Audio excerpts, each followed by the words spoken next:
Hey, we're back here with a very, very important training lesson, one that could be the very most important training lesson that you ever get, and it's something that we come across over the years, time and time again, that we see killing guys' gains.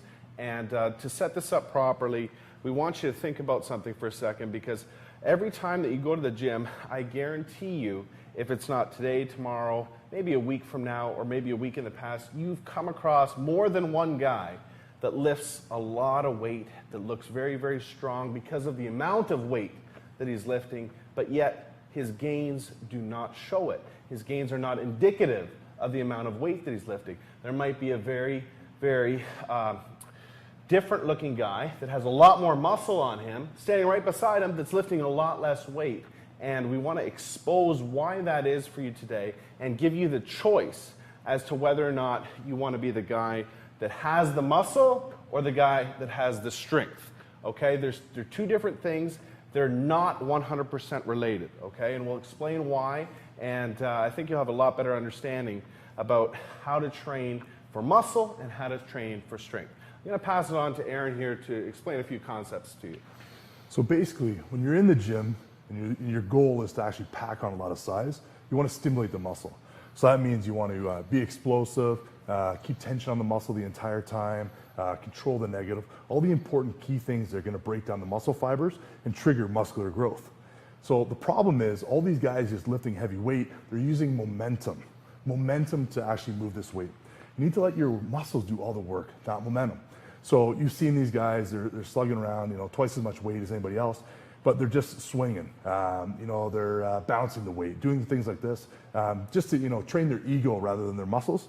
Well, the problem is these guys get further and further away from actually building any kind of muscle, because anytime they want to lower the weights to actually train, to actually put on size, it's a huge shot to their ego.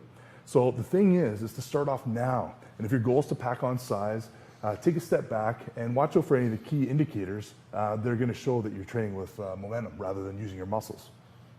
One of the key terms that we have to talk about here is time under tension, okay? Meaning that the actual amount of tension and load that's put on the muscle is the most important thing for actual muscle size if you had to choose one particular factor, not the amount of weight that you're moving. The fact is that you can make a lighter weight, for instance, a 35-pound dumbbell, feel a lot heavier to your muscle than a 50-pound dumbbell if you're just swinging the 50-pound dumbbell.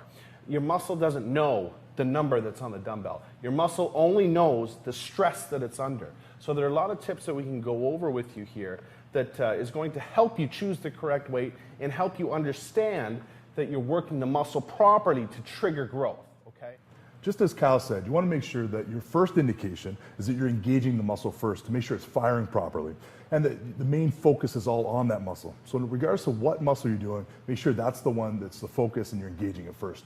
Second indication is making sure that you can control the negative. If you can't control the weight on the way down, it's too heavy. Basically you're using momentum to control the weight instead of your muscles. So you always want to make sure that you can control the negative. One great tip that I usually give to all my clients is making sure that during the negative, they'll do a 1 or 2 second count. That's to ensure that they're using their muscles to control the weight the entire time.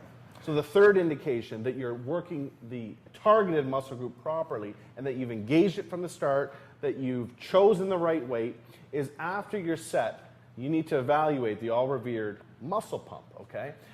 You need to understand that the muscle pump, okay, is an indication that adequate and sufficient blood flow has entered that working muscle to help trigger growth. If at the end of, for instance, a working set of bicep curls like we have here, or triceps, if you're doing arms or whatever, and you're done your set and you don't feel that muscle engorged with blood, and you don't feel skin stretching as you're moving your actual arms up and down, you know you haven't engaged. I don't care if you have 2 plates of 45 on either end. If you don't feel that after the set, you're not triggering maximum growth. It doesn't matter how strong you are. That's why some guys look very, very skinny that lift a lot of weight, whereas a guy, that may be lifting 30% less looks bigger, fuller, and more muscular. That's also the reason why certain power lifters look the way they do, where they're throwing up tons and tons of weight, but their results don't indicate that amount of weight. So there is a conscious decision that you have to make at a certain time in your training career, whether or not you want to train for physical muscular development and size, or if you're going to be one of those guys that is completely concentrating on strength.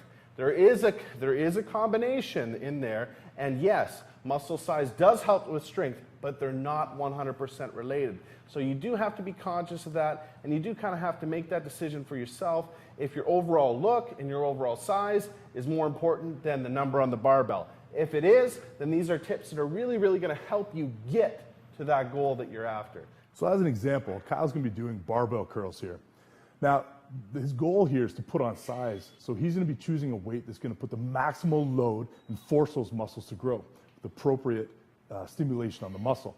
Now, Kyle could easily do 245s on each side, but that's not going to stimulate growth.